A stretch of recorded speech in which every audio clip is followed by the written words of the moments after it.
Hello friends, welcome to our channel study station. तो आज का जो हमारा टॉपिक है वो है स्टमक। स्टमक को हम एनाटॉमिकल लैंग्वेज में क्या कहते हैं, इसे हम कहते हैं मस्कुलर बैग। तो आपको मैं इसके साथ साथ में नोट्स भी प्रिपेयर करवाऊंगा। पहले हम इसकी करेंगे डेफिनेशन। स्टमक को और हम क्या कहते हैं, इसे हम कहते हैं एक मस्कुलर बैग। और स्टमक का जो अपर पार्ट होता है, ये वाला पार्ट, ये ऊपर से कनेक्टेड होता है इस इसोफेगस के लोअर एंड के साथ। एंड स्टमक का जो लोअर एंड है ये कनेक्टेड होता है ड्यूडिनम के साथ, ड्यूडिनम की स्टार्टिंग के साथ। सो इसका जो अपर हैंड है, upper end is connected to lower lower end of esophagus. And इसका जो लोअर एंड है स्टमक का, that is connected to duodenum.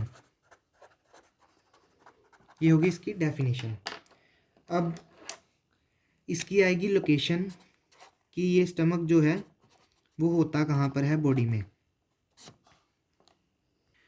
तो फ्रेंड्स, इसकी लोकेशन इसे हम इसके ज़रिए समझ सकते हैं। ये बॉडी की साइड्स है। एंड इसके रीजन्स कौन कौन से हैं। फर्स्टली ये है एपिगैस्ट्रिक रीजन। एंड इसके नीचे आता है सबसे लास्ट में हाइपोगैस्ट्रियम रीजन। एंड इसके बीच में आता है अम्बिलिकल रीजन। इसके राइट में हमारे, इसके लेफ्ट में मतलब राइट साइड में, अगर हम इसके बिल्कुल अपनी बॉडी के हिसाब से देखें तो राइट में आता है राइट हाइपोकॉन्ड्रियम, लेफ्ट में लेफ्ट हाइपोकॉन्ड्रियम। एंड इसके नीचे जो आता है right iliac region, left iliac region. And इसके ऊपर right lumbar region and left lumbar region. इसके साथ हमारी लोकेशन पढ़नी इजी हो जाएगी। तो स्टमक की लोकेशन की बात कर रहे थे। ये इसकी लोकेशन कहाँ पर है, upper and left part of the abdomen की, जो हमारा ये सारा एब्डोमेन है फ्रेंड्स, डायफ्राम के नीचे सारा एब्डोमेन होता है। अपर एंड लेफ्ट इस साइड जो में हमें है स्टमक पड़ा हुआ है। एंड एपिगैस्ट्रिक, अम्बिलिकल और लेफ्ट हाइपोकॉन्ड्रियम रीजन को ये कवर कर रहा है। Epigastric region, umbilical region and left hypochondrium, मतलब इस रीजन में जो है स्टमक पड़ा है, इस रीजन में। तो इसकी लोकेशन आ गई epigastric region, left hypochondrium region and umbilical region जो है इसकी लोकेशन। ये है इसकी लोकेशन। अब बात करेंगे इसकी शेप एंड पोजीशन के बारे में। सो शेप एंड पोजीशन। तो शेप एंड पोजीशन जो है इसकी कोई फिक्स नहीं है। ये डिपेंड होता है कि बॉडी में कितनी, किसी पर्सन की ओबेसिटी है, कितना वो खाता है, इस हिसाब से जो स्टमक है वो अपना साइज़ जो बढ़ा लेता है, जितनी उसकी कैपेसिटी होती है खाने की। तो जनरली अगर हम बात करें तो जो इसके सराउंडिंग विसरा विसरा क्या होता है, विसरल ऑर्गन्स जो बॉडी में 3 हैं जनरली, कौन कौन से हैं, वो है स्टमक हार्ट एंड लंग्स। ये 3 हैं विसरा ऑर्गन्स। तो इसकी शेप है, इसमें हम क्या करेंगे, इसमें हम लिखेंगे it depends upon degree of surrounding viscera. कि इस वही जो मैंने आपको बताया कि किसी पर्सन पर डिपेंड करता है कि उसका स्टमक कितना बड़ा है और कितना छोटा है। एंड अब इसके बाद आ गया इसका साइज़, कि स्टमक का साइज़ क्या है। ये भी वही बात होगी कि साइज़ भी उसके शेप एंड पोजीशन पर, जैसे इसका शेप बढ़ेगा तो उसके साइज़ भी बढ़ेगा। लेकिन ये स्टार्टिंग में फिक्स है कि ये 25 सेंटीमीटर लॉन्ग होता है कि जब न्यू बॉर्न चाइल्ड में। एंड इसकी कैपेसिटी होती है 30 ml स्टार्टिंग में, न्यू बॉर्न चाइल्ड में। एंड बाद में हम कहते हैं कि प्यूबर्टी तक इसमें आएगा, कि प्यूबर्टी में इसकी कैपेसिटी बढ़कर हो जाती है 1 litre, about 1 litre approximate. And at adult, जब मतलब पूरी अडल्टनेस में इसकी कैपेसिटी 1.5, मतलब 1.5 से हम जिससे कह सकते हैं 2.5 तक, 1.5 to 2.5 लीटर तक इसकी कैपेसिटी जा सकती है। तो ये होगी इसकी साइज़। अब आएंगे इसके एक्सटर्नल फीचर्स। एक्सटर्नल फीचर्स तो एक्सटर्नल फीचर्स में हम इसकी बात करेंगे कि स्टमक की 2 ओपनिंग्स हैं। Stomach has 2 openings, 2 orifices and two orifices two openings, means two openings और ओरिफिसेस जो है ये एक ही चीज़ है, ओपनिंग को ही ओरिफिसेस कहते हैं। ये हो गया टू ओपनिंग टू ओरिफिसेस। और टू कर्वेचर्स, इसके दो कर्वेचर हैं, जिसे हम कर्वेचर या फिर जिसे हम बॉर्डर भी बोल सकते हैं। टू कर्वेचर और टू बॉर्डर, ये एक चीज़ हो गई। एंड टू सरफेसिस, इसकी जो हैं दो सरफेसिस हैं। ये कुल मिलाकर एक, दो और तीन चीज़ें इसकी एक्सटर्नल फीचर्स हैं हमारे के, दो ओपनिंग, दो कर्वेचर, बॉर्डर या दो सरफेसिस। और अब हम बात करेंगे सबसे पहले ओरिफिसिस के बारे में। तो टू ओरिफिसिस, टू ओरिफिसिस, तो ये कौन कौन सी ओरिफिसिस हैं? इसे हम ऐसे कर लेते हैं 1 and 2। तो जो फर्स्ट है that is cardiac and second is pyloric, जिसके पीछे हम ओरिफिस भी डालेंगे, ओरिफिस। तो इसकी मैं आपको समझाऊंगा भी साथ में। कार्डियक ओरिफिस, कार्डियक ओरिफिस है वो हम किसे कहते हैं? ये वाला रीजन है, मतलब कि इधर से मैं दिखाऊं तो ये जो पॉइंटी टिप है, it is called cardiac orifice. Okay. And ये वाला रीजन है, it is called pyloric orifice. आपको सिर्फ समझ आना जरूरी है कि ये जो रीजन है that is cardiac orifice and ये जो रीजन है दैट इज़ पाइलोरिक ओरिफिस। तो ये हो गए दो ओरिफिस।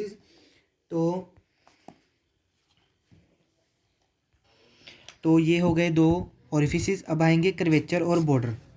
तो बात करेंगे, टू कर्वेचर्स होते हैं इसके। टू कर्वेचर्स कौन से हैं? इसके भी हम दो कर्वेचर हैं, एक ये और एक ये।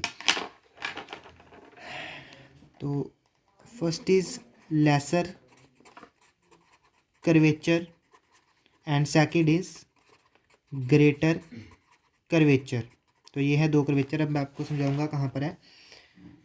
ये वाला जो कर्वेचर है, मीन्स ये वाला जो सारा ये वाला पार्ट है, ये है लेसर कर्वेचर। एंड ये जो बाहर वाला ये वाला पार्ट है सारा, ये है greater curvature. Greater curvature and lesser curvature हो गए दो कर्वेचर। एंड अब आएंगी टू सरफेसिस। टू सरफेसिस, दो सरफेसिस कौन कौन सी हैं? टू सरफेसिस हैं, इसे भी हम ऐसे बना लेंगे, ये छोटा सा फ्लो चार्ट टाइप ही हो गया। टू सरफेसिस हैं एंटीरियर, और इसे हम क्या कह देते हैं? एंटीरियो सुपीरियर, एंटीरियो सुपीरियर सरफेस। और सेकंड कौन सी है? सेकंड है पोस्टीरियर और पोस्टीरियो इन्फीरियर। इसे हम कैपिटल में लेंगे, पोस्टीरियो इन्फीरियर। मतलब एंटीरियर इसे एंटीरियो सुपीरियर कहते हैं, पोस्टीरियर पोस्टीरियो इन्फीरियर। ये कहाँ पर होती हैं ये भी मैं बताऊँगा। सो ये जो डायग्राम है 2D में, अगर हम इसको 3D में इमेजिन करोगे तो आपको ज़रूर पता लगेगा। देखिए ये जो स्टमक है ये ऐसे बाहर को भी उभरा हुआ है, इस तरह बाहर को भी उभरा हुआ है। तो ये वाला जो सारा पार्ट है ऐसे, मतलब बाहर को मैं समझाऊँ आपको। अगर मान लो कि ये देखो, ये ऐसे जो चीज़ है, ये वाला जो सारा पार्ट है ये कौन सा है? Anterior surface. एंड इसी तरह ये वाला जो पार्ट उभरा हुआ है बाहर को, दिस इज़ कॉल्ड पोस्टीरियर। मतलब मैं कह सकता हूँ कि ये वाला जो पार्ट है इट इज़ यहाँ पर एंटीरियर सरफेस। एंड ये वाला जो पार्ट बाहर को भी उभरा हुआ है साथ में, आप इमेजिन कर सकते हो, ये है पोस्टीरियर सरफेस।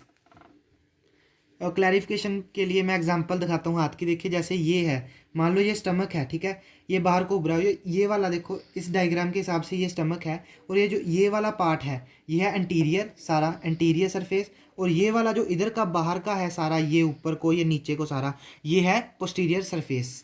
ठीक है। तो कार्डियक हमने जो ओरिफिस, मतलब जो बॉर्डर्स, बॉर्डर्स मीन में जो बाहर वाली लाइन पड़ी बॉर्डर, ये जो कार्डियक एंड पाइलोरिक है ये आगे टू पार्ट्स में बटे हुए हैं, डिवाइडेड है। कार्डियक के दो पार्ट हैं, ये देखो ये कार्डियक रीजन था, इसके दो पार्ट हैं। इसको हम ऐसे डिवाइड कर सकते हैं, मैम यूज डिफरेंट पेन। ये देखिए ये वाला पार्ट, तो ये वाला पार्ट है इसे हम कहते हैं फंडस। एंड ये हो गया फंडस वाला। और ये वाला जो पार्ट इधर से देखो डिवाइड कर दिया, ऊपर वाला पार्ट फंडस, ये जो बीच वाला पार्ट हो गया दैट इज कॉल्ड बॉडी। ये हो गए कार्डियक रीजन के फंडस एंड बॉडी। अब रह गया पाइलोरिक ओरिफिस। इसके भी दो पार्ट हैं। First part is pyloric canal. ये कहाँ पर होती है? ये देखिए, ये जो कैनाल है इसे कहते हैं pyloric canal. And second part है इसका, तो ये पाइलोरिक कैनाल होगी, ऐसे डिवाइड, इधर पाइलोरिक कैनाल। तो ये वाला जो रीजन बचा, ये वाला रीजन है pyloric antrum, antrum, pyloric antrum. तो कार्डिया के दो part, fundus and body, pyloric के दो part, pyloric antrum and pyloric canal. तो ये भी हो गया 2 पार्ट्स। एंड अब इसके बाद आएगा, तो ये हो गए पार्ट्स इसके ओरिफिस के जो बटे हुए थे। अब आगे इसके जो टॉपिक है वो है रिलेशंस। मैं इम्पोर्टेंट पढ़ा रहा हूँ।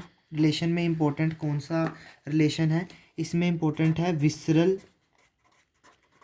रिलेशन। वैसे इसका एक और होता है, वो है पेरिटोनियल रिलेशन। मतलब ये दो रिलेशन हो गए विसरल, इसके बनाता हूँ, ये एक विसरल हो गया एंड इसका एक है पेरिटोनियल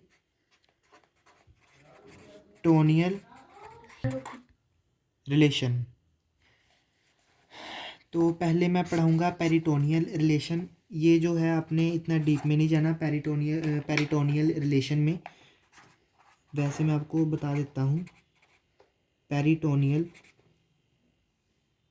रिलेशन, इसकी एक लेयर है, वो है पेरिटोनियम। पेरिटोनियम, तो इस रिलेशन में, रिलेशन मतलब पेरिटोनियम का रिलेशन क्या है स्टमक में, इस रिलेशन में जो पेरिटोनियम लेयर है, पेरिटोनियम लेयर है जो मैंने आपको पढ़ाया, interior surface, posterior surface, lesser curvature and greater curvature. ये हो गया सारा बाहर का पार्ट स्टमक का। इसके ऊपर सारी जो पेरिटोनियम लेयर होती है, तो जो पेरिटोनियम लेयर है उसका इस सारे स्टमक को कवर करना, that is called peritoneal relation. Peritoneum, इसमें हम लिख सकते हैं पेरिटोनियम लेयर। तो इसमें हम लिखेंगे कि peritoneum layer covers lesser curvature and greater curvature. तो ये आ गया पेरिटोनियल रिलेशन। तो इसके बाद हम पढ़ेंगे विसरल रिलेशन के बारे में। विसरल रिलेशन में क्या आएगा? विसरल रिलेशन में हम पढ़ेंगे कि इसकी जो एंटीरियर सरफेस है एंड जो पोस्टीरियर सरफेस है वो कहाँ कहाँ पर इसकी अटैचमेंट होती है। अब स्टमक की जो एंटीरियर सरफेस है, ये वाली सरफेस, अंदर की सरफेस जो है वो कहाँ कहाँ पर टच करती है, वो कनेक्ट होती है, मैं ये भी आपको बताता हूँ, लीवर पर, डायाफ्राम पर, एंड जो इनर एब्डोमिनल वॉल्स हैं, इनर एब्डोमिनल वॉल्स, यहाँ पर जाकर जो है एंटीरियर सरफेस टच होती है। मैं बताता हूँ आपको, ये जो स्टमक है, आपको अंदर के स्ट्रक्चर के बारे में पता होगा, ये स्टमक है, इसके ऊपर इधर से इस तरह जो है ये लीवर पड़ा होता है इस तरफ। तो ये जो एंटीरियर सरफेस है लीवर को टच कर रही है।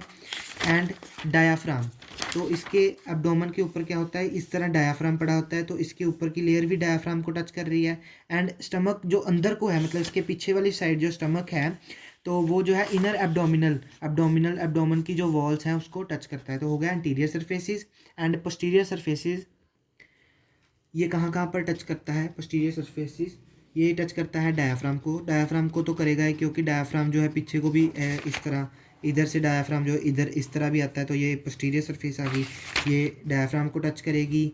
एंड ये टच करेगी लेफ़्ट किडनी को टच करेगी। एंड इसके बाद स्प्लीन को टच करेगी। स्प्लीन इधर की तरफ पड़ी होती है ना, लेफ़्ट साइड इधर की तरह स्प्लीन पड़ी होती है, स्प्लीन को टच करेगी। एंड पैनक्रियाज भी यहीं होता है, मैं बताता हूँ आपको अभी। पैनक्रियाज जो है इस इधर इतनी सरफेस पर पैनक्रियाज पड़ा होता है अंदर की तरफ, तो जो पोस्टीरियर सरफेस है वो पैनक्रियाज को भी टच करेगी। तो ये हो गया इसके visceral relation, anterior and posterior surfaces के। तो ये हो गया हमारा रिलेशन का मतलब, रिलेशन में जो दो visceral and peritoneum relation complete हो गए। अब इसके बाद जो टॉपिक है वो है ब्लड सप्लाई, कि स्टमक में कौन कौन सी आर्टरी एंड वेन जो है ब्लड की सप्लाई करती है। तो इसके सिर्फ आपको नेम्स ही याद करने हैं, कौन कौन सी ब्लड सप्लाई है इसमें। The left gastric artery, means कि गैस्ट्रिक हम स्टमक को बोलते हैं। जो लेफ़्ट की तरफ से आर्टरी आती है वो है लेफ़्ट गैस्ट्रिक आर्टरी। एंड इसी के साथ ही the right gastric artery, right gastric artery. And third one is the right gastro epiploic artery, the right gastric epiploic artery. And fourth कौन सी है, ये राइट होगी, फोर्थ होगी द लेफ्ट गैस्ट्रिक, ये सेम ही एपिप्लोइक आर्टरी। एपिप्लोइक आर्टरी कौन सी होती है, जो मैंने इसमें बताया left and right gastric artery जो है वो इस तरफ से सप्लाई देती है। मतलब ये स्टमक है, स्टमक थोड़ा गंदा हो गया, कोई बात नहीं, आपको शुरू में समझाया था। ये जो मतलब स्टमक की अंदरली साइड जो आर्टरी है वो है left and right gastric artery, जो बाहर की तरफ है वो है left and right epiploic artery. इसलिए यहाँ पर एपी, एपी मतलब बाहर का हिस्सा, उस तरफ जो आर्टरी है वो है epiploic artery, left and right. ये होगी ब्लड सप्लाई। अब इसके बाद आएगी इसके बाद नर्व सप्लाई। तो नर्व सप्लाई में हम पढ़ेंगे दो तरह की सप्लाई होती है, एक होती है पैरासिम्पैथेटिक एंड सिंपैथेटिक।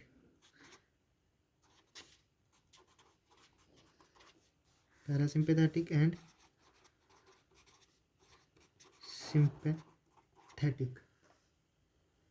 तो पैरासिम्पैथेटिक एंड सिंपैथेटिक, पहले हम पढ़ेंगे सिंपैथेटिक के बारे में।